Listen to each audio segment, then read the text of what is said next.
there. I'm your host, Leslie Randolph. I'm a self-confidence coach for teenage girls and the self-confidence coach you wish you had as a teen. Honestly, I'm the self-confidence coach I wish I had as a teen because I know I could have saved myself and my mother a whole lot of heartache if I'd only known then what I know now. I hope to save you some of that suffering by sharing the lessons I learned late in life right here on Why Didn't They Tell Us? Welcome to the show. Hey, happy people. Welcome back to Why Didn't They Tell Us? Y'all, I know I'm not supposed to pick favorites, but I did. I am. I loved last week's episode about feeling the fear and finding the confidence. You know, I think a lot of us are under the impression that confident people don't feel fear. They don't feel doubt or insecurity. And I am going to continue to set the record straight and say, this is a lie. Even the most successful and self-confident people you know still feel all these emotions. That is because self-confident people are just that.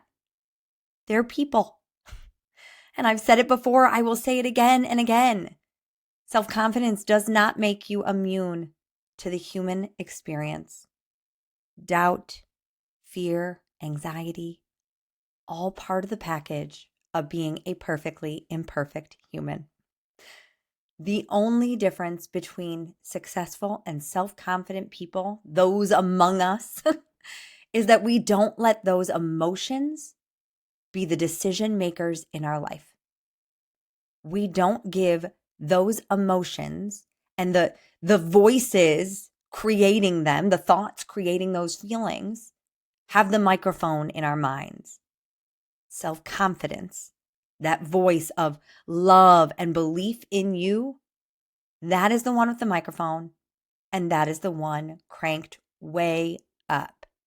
So, if you've been tuning in and you're starting to, face your fears and find your confidence, then listen up, because I have been dreaming up something awesome just for you so you can spring into the new season with self-confidence. Are you ready?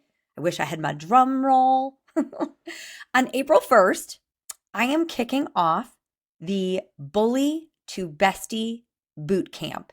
It is a 5-day virtual challenge for you to start cultivating unshakable self-confidence.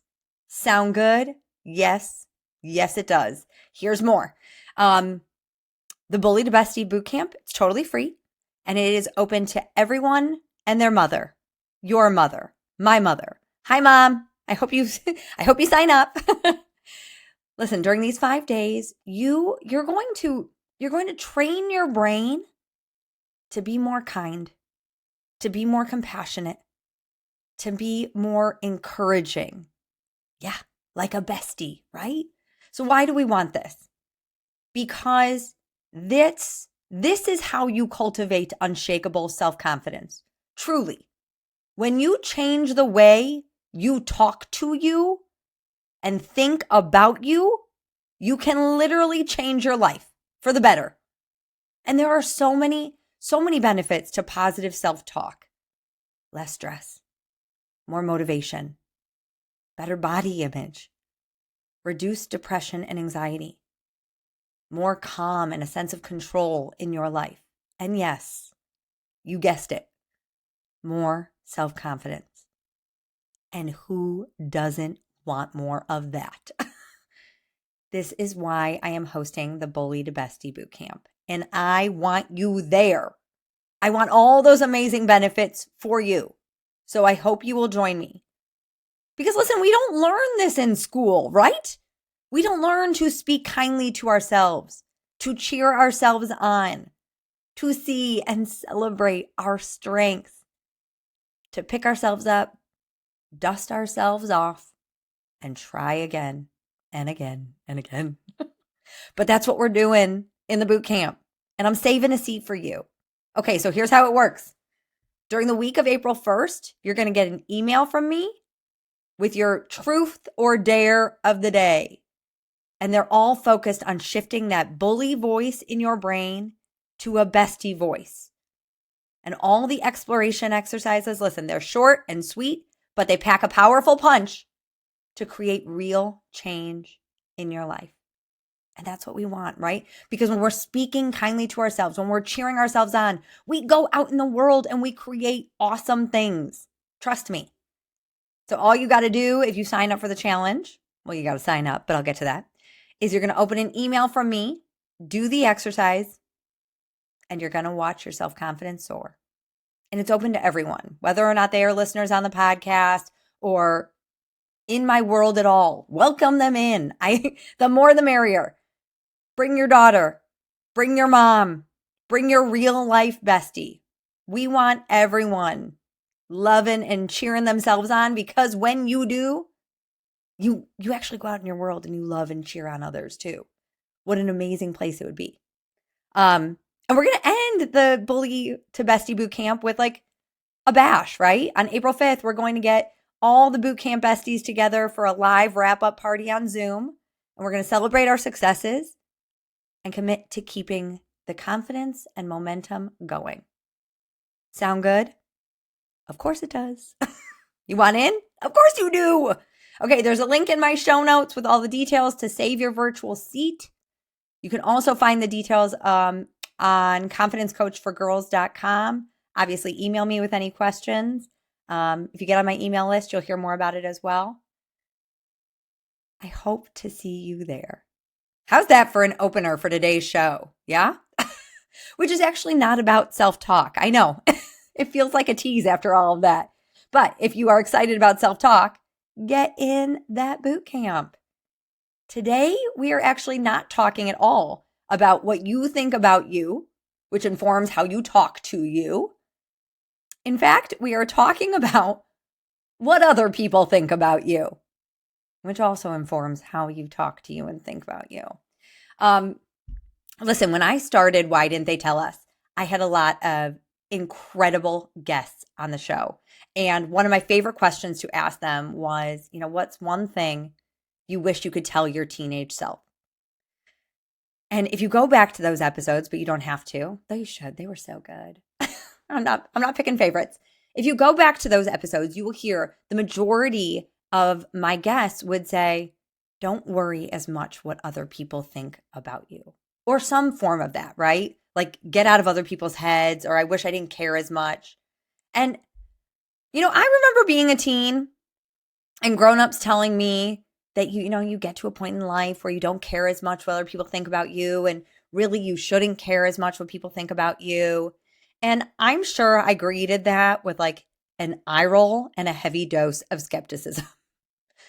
Because while it sounds lovely to not care what other people think about you, it feels nearly impossible for so many of us. And I'm not just talking about teens. Listen, there is still a teenage girl very much alive in me that cares very much about what you think about me. Yeah. She shows up every time I put a post up on social media or I do a reel. She's got things to say each and every time I come on the microphone here and share these words and wisdom with you. Every time I get in front of an audience for, one of my talks on self-confidence, she's there wondering what y'all are thinking about me. That inner teen is very curious about what's going on in your beautiful brain. And I'm not mad at her for it. She just wants to be accepted, liked, and loved. And that's all of us, right? So today we're going to talk about why we care so much about what other people think, how to mindfully care about what other people think without chipping away at your self-confidence, and of course, how to cultivate confidence regardless of what other people think. You ready? I know you are. Let's go. So if you listen to those amazing guests and many well-meaning adults like me, I'm sure I say the same thing to my kids. I know I do. I know I tell them we shouldn't care so much what other people think about us.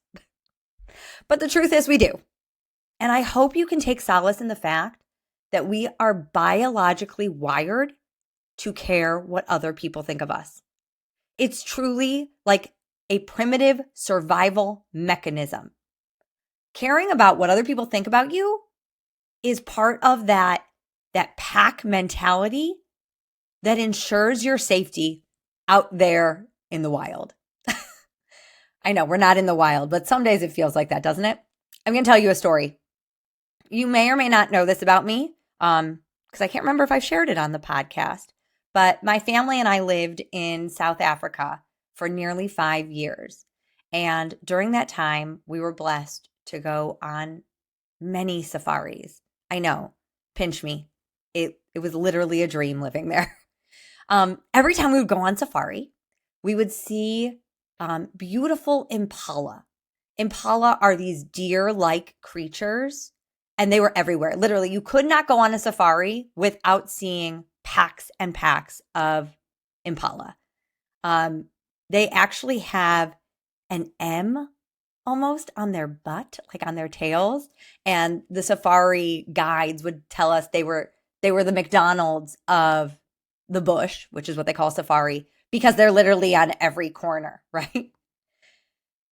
Now, when we would see the packs, we'd be like, oh, beautiful. But when we would see a lone impala out there by itself in the bush, our hearts got a little heavy because we knew without the protection of its pack, that sweet impala was prey. It was quite literally a lion's happy meal with its M on the butt. Now, you and I, we are not impala or cave people that if left alone in the world, were destined to be eaten by a lion. But try telling that to your beautiful brain. On its default bully brain setting, it thinks that being left out of the pack is a threat, perhaps even a death sentence, right? And that feeling will never be more true than in middle school, except in high school. Well, maybe college or grad school or in the pickup line when you're getting your kid from their school. I tease, right? Because that default setting, it doesn't go away without a deliberate shift, right? On our default setting, we are programmed for survival. And survival means being part of the pack. And being part of the pack means everybody likes you. So we have to care what other people think. So I want to just normalize the fact that we care what other people think about us. This is my first takeaway of the day. I want you to simply cut yourself some slack for being a human with a human brain that wants to be accepted and liked. Truly. I mean, you are biologically wired to care what other people think of you. You are biologically wired to want them to like you, to be part of the pack. It's normal and a sign that your beautiful brain is doing exactly what it is supposed to do. So how do you cut yourself some slack? Well, we got to stop telling ourselves, and I'm listening to this advice, and we got to stop telling our teens or our children that you shouldn't care what people think about you. Shoulding on yourself always feels bad. Shoulds always lead to shame. So let's stop doing that here, especially since our brains are trying to keep us safe and alive when they focus so much on what other people are thinking about us. And let's be honest, caring about what other people think about you, it can also be a good thing. You want to be mindful of people's feelings, right? Of their unique experiences in the world. We don't want to walk around being completely insensitive to others, right? There's a middle ground. There's caring so much about what people think and then, not caring and being careless. The result of caring about what other people think about you is often the catalyst to human connection, strong and loving relationships. And that's really what we want most in this one and only life of ours, right? So takeaway number 1, it is totally normal, okay, and sometimes good to care what other people think about you. And with that said, there are a whole lot of disclaimers about caring about what other people think about you for the rest of the episode. So buckle up. That's really what we're going to say. So it's normal. It's okay. And don't turn me off yet, because there's a lot more to come. You want to care. You want to value other people's opinions of you. And here's that big disclaimer, that big asterisk, without abandoning yourself.